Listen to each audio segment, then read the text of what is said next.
I am so excited to have Marsha here. Now, I didn't say her last name because I don't know how. And you all know me, I'm not gonna chop up people's name because I don't like when people chop up my name. So Marsha, I am so excited to have her. I was on Marsha's podcast, and the name of her podcast is called Own Your Own Choice, Own Your Own, Own Your Choices, Own Your Life podcast. And I was on it. Listen, we talked for the whole hours.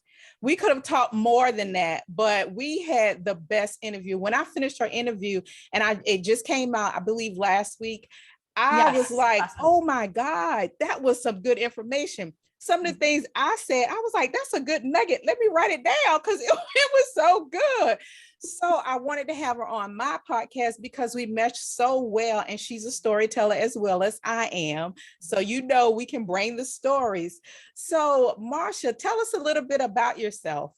Oh, thank you so much for having me. I am excited to be here. I like to call myself a storytelling business coach because I'm passionate about stories and I love business. I love seeing women, but I work with men and women, but women really create different businesses and create different opportunities for themselves.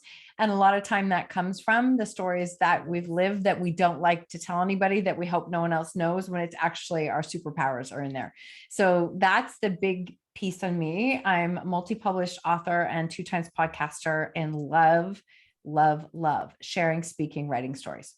Yeah, it's so much fun. And the funness is helping people. And that's what we kind of do. And we use stories to help people, especially when people can find themselves in our story and then listen to the end of what happened with us. In some cases, it helps them to get through whatever they're going through. So I love it. I also know that you listen to my podcast and you listen to some of my stories. And which one are we going to talk about today? Which one resonated with you? I don't remember the number, but it was really about not listening to our body when it's talking to you. Oh, yes. And listen, you all, the name of the story is called Listen to Your Body When It Talks to You. This was a hard story for me to share. It took me a while to share the story. And for those of you who heard the story, great. But for who hasn't heard the story, let me give you a little bit of background about the story. It's basically, there was a time in my life where I was going through some issues and my body was telling me that something was wrong with it. And as women, we push things aside and we put things in front of ourselves and we do all that. And that's what I did. I was on my way to my best friend's house to celebrate her birthday, and she lived out of town. And the entire ride, my stomach was like, listen to me. And I kept saying, all I need to do is go to the bathroom. All I need to do is lay down, made excuses. Well, fast forward, I got to her house. The entire weekend, I was sick. I was so sick. I called the doctor. I had gone to the doctor before I went to her house. The doctor had given me some medication. I thought I would be fine, but I wasn't. The medication wasn't working. So I got there and I was like, let's go to the pharmacy. Let me call the doctor and see if they can send something else. They sent something else. That didn't work, but I was so determined to go through everything that was planned that weekend because it was her birthday and I didn't want me being sick, to hinder what all the plans we made. And I went through those things that were planned. And one of her friends who lived in the state where she was gave her a birthday party. I went to the birthday party. The whole time I was laying on the floor. I was laughing. I drank a little bit and I ate a little bit, but I was on the floor in so much pain.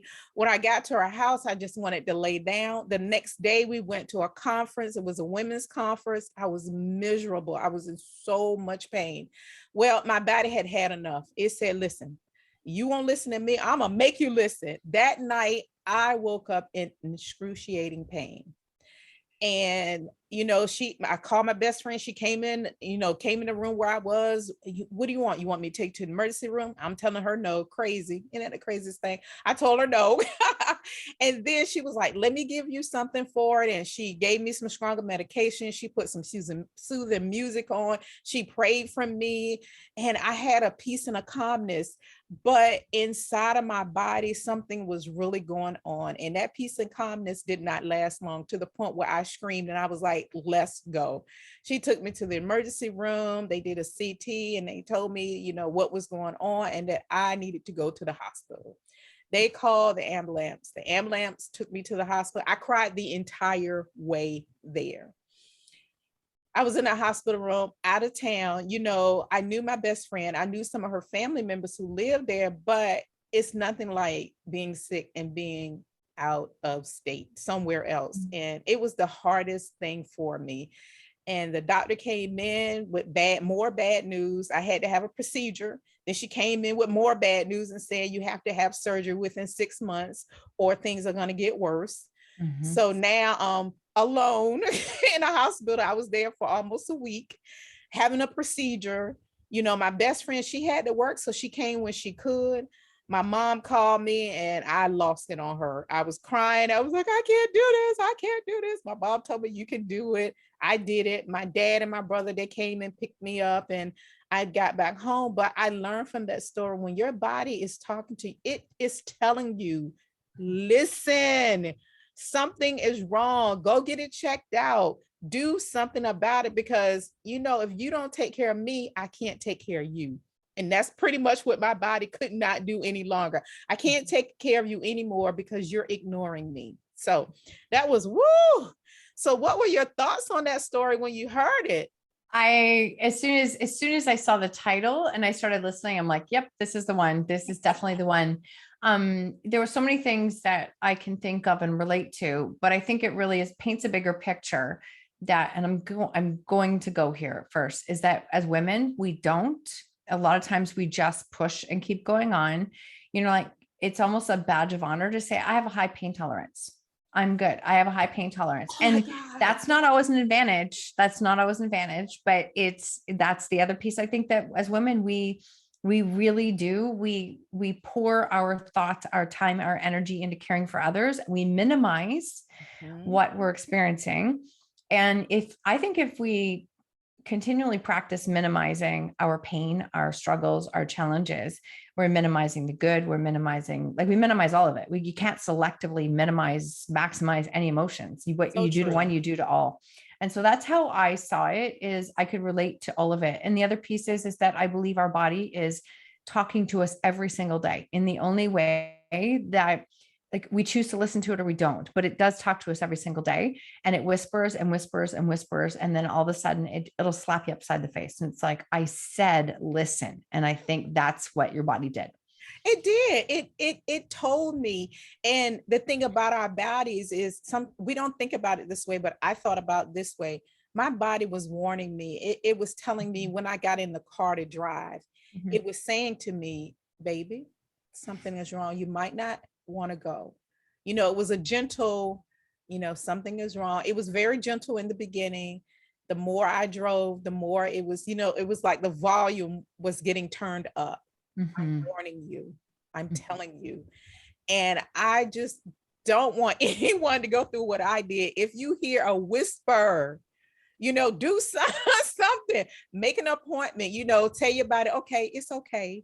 I'm going to make an appointment. Okay, we're going to go to the doctor. I'm going to get some tests run, to show your body that you love it. Because again, if you don't take care of it, it's not going to take care of you. And we want to be super women or super men and run around and do all that. And your body's like, okay, well, I can't do that. Especially when you get older, you start getting more, your body starts talking more. It's like, okay, you are no longer 23. You're 37.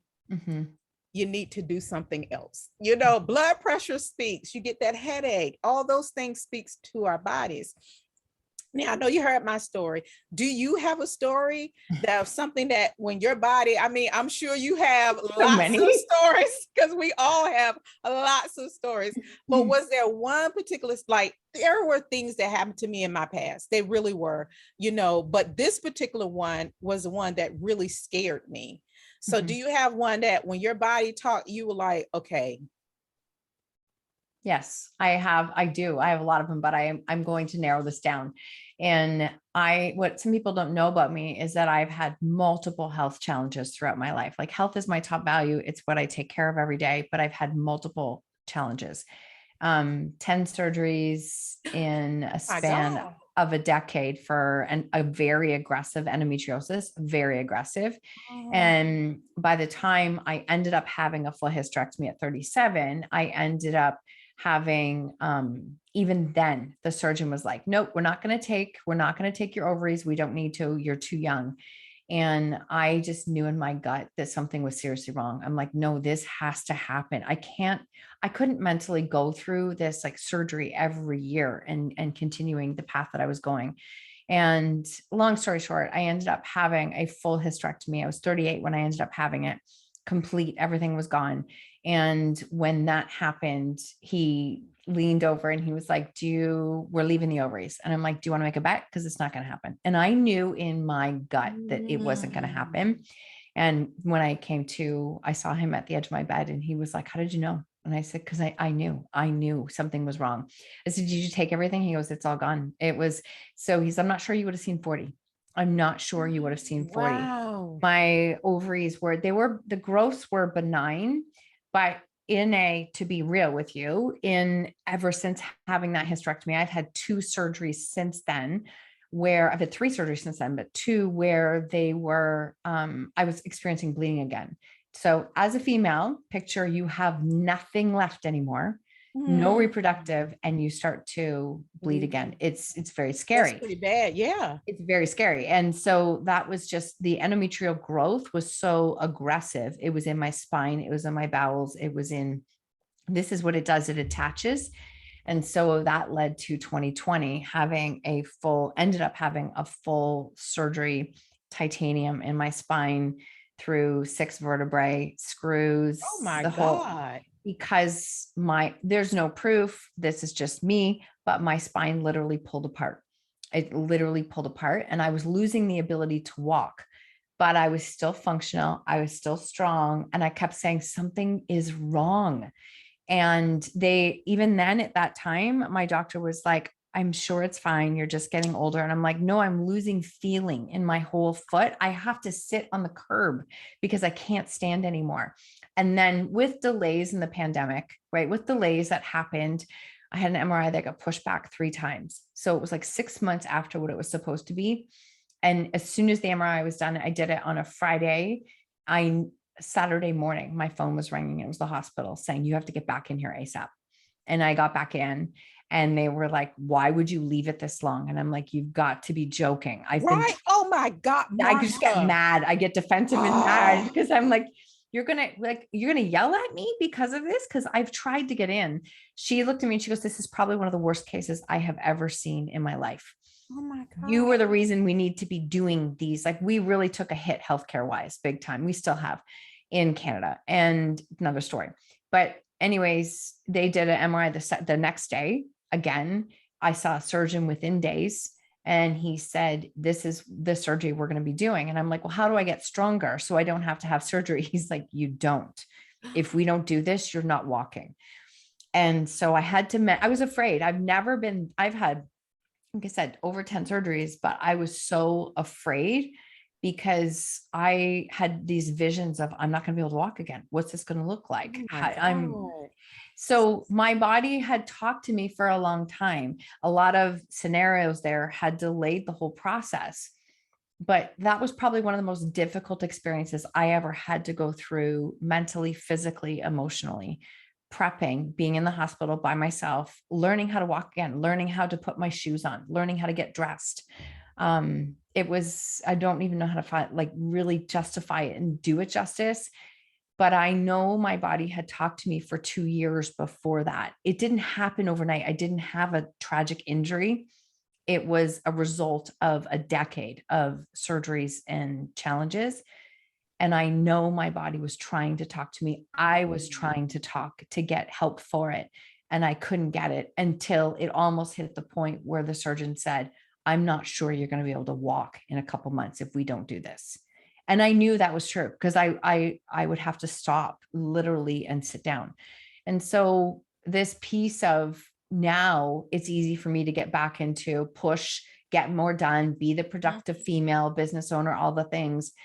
But I'll tell you, when my body talks to me, it's like, wait, what's it saying? Like, I will actually stop sometimes and go, what's it saying?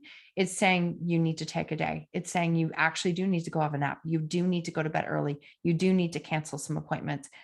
And learning not to judge that and learning to listen has been one of my biggest lessons. Oh my God. That is so rich. And let me tell you, you and I have had some of the similar same things that happened.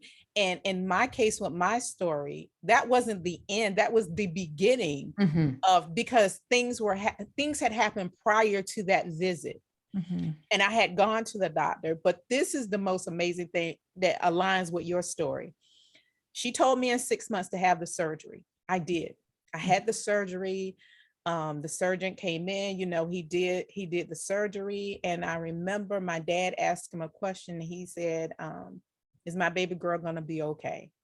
And he said something, and he was kind of flippant with my dad. And I thought to myself, sir, you picked the wrong man. My dad, first of all, his baby girl is laying in the bed. You picked the wrong person. But I'm so grateful that my dad wasn't himself that day. Maybe he was more concerned about me, but I did see his face change. That was my first indication about this particular doctor. Had the surgery, came home, went back for a follow-up. He released me. About a week later, my stomach was hurting. And I was like, okay. I called him and he was like, you're fine. I said, okay. Another week passed. What is going on with my stomach? It's bothering me again. I called him and I was like, something going. So he made a follow-up point. I came back in and now he wants me to see some kind of therapist. I said, okay. So he's telling me it's all in my head now because he's so marvelous and so wonderful. So I went on and I was like, after some time went on, I called my primary care doctor and I went back to her and I said, listen, there is something going on with me. I had the surgery, but there is something. And I showed her this bulge in my stomach and I had a hernia. And she didn't see it while I was sitting down, but when I stood up, it popped out. And she was like, oh my God, baby, let me see you. And I went and I got an MRI done. I got a CT done. And I got the CT done and it was around the holidays. I went to my dad and my brothers always go to, there's Williamsburg up in DC area. I think it's called Williamsburg. Anyway, they do a shopping thing every week and I went every year. So I went with them. We stayed in a hotel and we were there and my stomach was really bothering me. I wasn't eating anything and my stomach the whole time. When I got back, my primary doctor called me and told me, she said, you have a hernia and you need to have it looked at. Marsha, the very next day I went to work and I worked all day long and in so much pain, it was killing me. I got home and all I kept thinking, if I lay down, I'm gonna be fine. At that point, my body was on a 10, hollering and screaming, you need to go to the hospital. I called my sister-in-law. I told her, please come and take me to the hospital. It got to the point I was throwing up stomach matter. It was gold. And they said, oh, that's your stomach. The acids in your stomach are coming up. Fast forward, they took me to the hospital. I am screaming and hollering at them. Listen, y'all, something is wrong. What was wrong was my intestines was being strangled. I was dying. That's and that's when you can become septic and you can actually, it's toxic and you can die from that. You die from it. Yeah, I was dying. Terrible. I was dying. And when the doctor came in, I was so grateful because I used to work in the emergency room and I had worked with her. So I knew her and she knew me. She came in and she was like, we need to get your surgeon on the phone right now. You need to have surgery, like literally right now. They came in, they cut off everything from my neck down. Nothing was moving. They had to shut down basically my body and just let me breathe. I couldn't eat. I couldn't drink. I couldn't swallow. They put a tube down my throat. Anyway, is because, and I knew something was wrong. And to this day, I would never recommend that doctor. When your body is telling you something, you have to fight for yourself. And I had to fight for myself. And I'm so grateful that I listened. I'm sure it was my angels or God or something that's saying, go to your primary. She listens to you. Go to your primary. And I'm glad I went to her because of the hernia. And, and she's telling me you need to go and you need to do this. And basically her and my angels and everything saved my life because I was determined. I'm like, somebody's going to do something. And they called him and, he had to go back in and, fix some things that he did. And one of the things I would say about him, all the things that I went through, I never felt like he had real compassion for me. I felt like that I was a patient that he could bill so he can buy a boat. He was going to get paid from the insurance company to buy a boat. And I know it sounds horrible, but no, I'm not judging it. He used the money, to buy a boat, get a car or whatever. And when he was done, he felt like he was done. I don't mention his name. You notice I've never said his name. I never said his name. I never recommend him. He taught me so much. Listen to your body, fight for yourself. Just like you kept saying, nope, my ovaries. I know something. I know it. I feel it. And I kept saying something is wrong. And I don't even think it was the hernia. I think it was the, my intestines each day. It was, it was telling me. So, women, we want you, Marsha, and I want you all to really listen to you. And I'm so glad you chose the story and you share it, because I know that there are people out there that's going through similar things and they're ignoring themselves. And I'm hoping that it would be like, I don't know what they call it, like a light bulb going off. Oh my God, there's two women that's talking about two things that happened in their life. And they listen and they're still here. We're still here, talking to them, trying to help them. 100%. I couldn't agree more. And I think that really comes down to like being your best advocate, saying when something isn't right, like when something is wrong, following through, maybe being persistent and doing the things. And when it was like, when I was at the point that I was with the surgeon, I'm like, what else can I do? And he's like, oh, absolutely nothing. Like, there's no question. You have to go to the very top of the list. And I did. That was a very intense time here, but my surgery was less than like 6 weeks later, which was, I was told it could be a 1-year wait with time. So it was pretty fast. Wow. Yeah, but when it was done and I saw my family doctor after, I didn't say anything at first. And I love her. She looked at me and she was like, I'm so sorry I didn't listen. I'm so sorry I didn't listen. See, you She had said, a doctor that loved you and cared for you. you know what? And we're not about perfection. It doesn't have to be perfect, but even that acknowledgement helped, because it was like, she was, I promise you next time you tell me, I will listen. I had no idea that it was that bad. I'm like, to be honest, I didn't know it was that bad either, but that's the piece. If you don't keep pushing and advocating for yourself, like, we're going to be met with so many brick walls. It's going to happen. But if we stop thinking our voice, our message, all the things that are happening with us don't matter, it doesn't take long before that spills into every aspect of our life.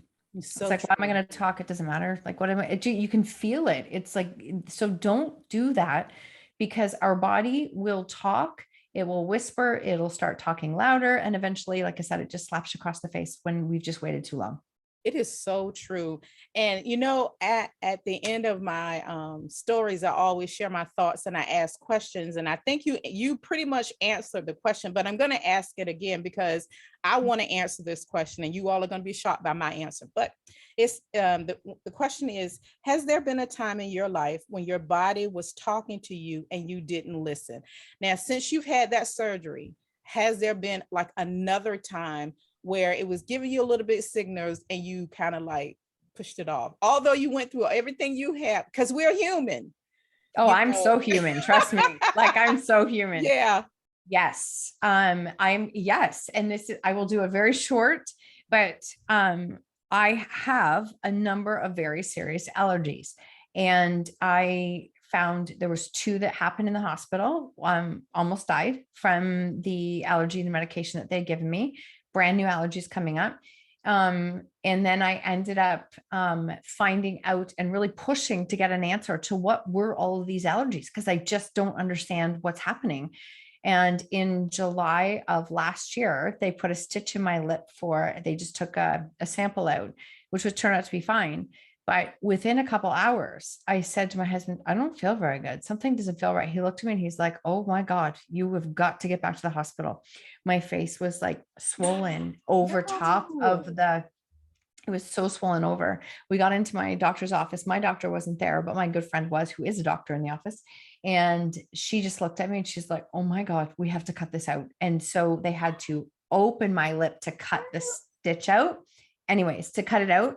And I cried tears because I'm like, I can't do this anymore. What is happening? She's like, we're going to get you tested. We're going to find out what allergies are happening. Like, we're missing something here. And that started a whole series of further tests, allergies and things. And now I am so good about, nope, I am allergic to that and I cannot have that. Or nope, I'm not sure if I can. And I listen, because it's a really scary experience. So I am learning to really trust, and my response time is probably faster than it ever used to be. Oh, that's good. And well, you again with me, because I thought you were going to say no. And I was like, oh, okay. No. But my answer is yes, there has been a time, because a couple of months ago, my stomach was talking to me again. Yeah, my stomach was talking to me. And although I had surgery and I did all of that things, I still have to be careful. And what happens is when things go on so long and nothing happens, sometimes you forget. You do. You forget, because you're feeling wonderful, whatever. And my stomach was telling me, you went back to eating that food and you shouldn't. And because nothing was going on, I thought it was okay until my stomach said, I warned you, didn't I? I told you to stop eating that, and you didn't. And when that pain came in, it wasn't exactly the same when I had a little stomach issue. And I said, oh, I don't want to go back to that mess. Oh no, cut it out, cut it out. But I'm grateful to a certain extent that my body gave me a warning. And it took me a couple of days to listen to that warning. It's saying you need to stop eating that. You couldn't, it was some of the causes the last time. Yes, they fix you and all that, but maybe that is not a food that you need to eat. And listen, I haven't put it in my mouth since. Good for you. I am not going back. So I learned from it. But like I just said, sometimes we forget when time goes on, we forget because we're feeling great. And then we completely forget about it. And then it takes something to happen to say, oh, you know what? I forgot, but I remember now. And I jump right on it. So I'm like you. I think I'm quicker now. Way faster. And I mean, I think there's also that compassion with ourselves that this is not about being perfect, but it's how can we catch it faster? How can we listen? Can we listen and not judge it and just say, okay, you know what? I've had days where I've canceled I've looked ahead and went, I need a day. I need a day. My body, my brain needs a day. And it's amazing how even just some extra rest can allow you to come back that much better. So I think that as a female, I think if we can learn how to judge ourselves less, listen more and follow through, it would change it for all of us. I love what you said about, and it's okay. It's okay. You don't need to beat yourself up. It's okay. If you need a mental health day, take it. If you need to lay down in the bed all day, do it. Because that is helping your body to take care of you.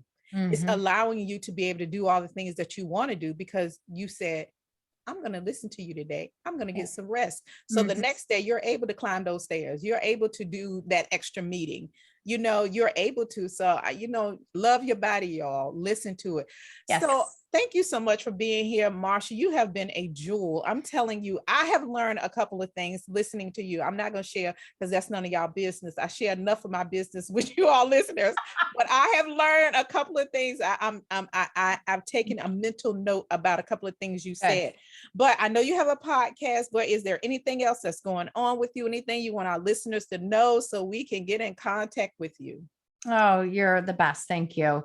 I think if you want to connect and listen to the podcast, Own Your Choices, Own Your Life, that is where I literally talk about all the things that are coming up that I'm doing. And if you're somebody who wants to learn how to speak, share your story, and publish your book, because I've published multiple books and I help people to publish books, please reach out, because that is something that I'm super passionate about. Awesome. I'll make sure that all her information is in the description, so you could just click on and you can find her and ask questions. And ladies, gentlemen, men, children, anyone who has a body that works on that walks on the earth, when your body is telling you something, please listen, talk to somebody, ask questions, because I've said it numerous times and I'm going to say it one last time. You have to take care of your body so that it will take care of you. Thank you again, Marsha, for being here. You are just awesome. I'm so glad you're here. You brought it like I knew you would. And you all, please go listen to our interview on her podcast. You need to listen to it because it's a really good, it has some jewels in it. I was like, oh my God. I pulled some good jewels out of you. You did. I pulled some jewels out. Yeah. Yes, you did. All right. Thank you. Thank you so much.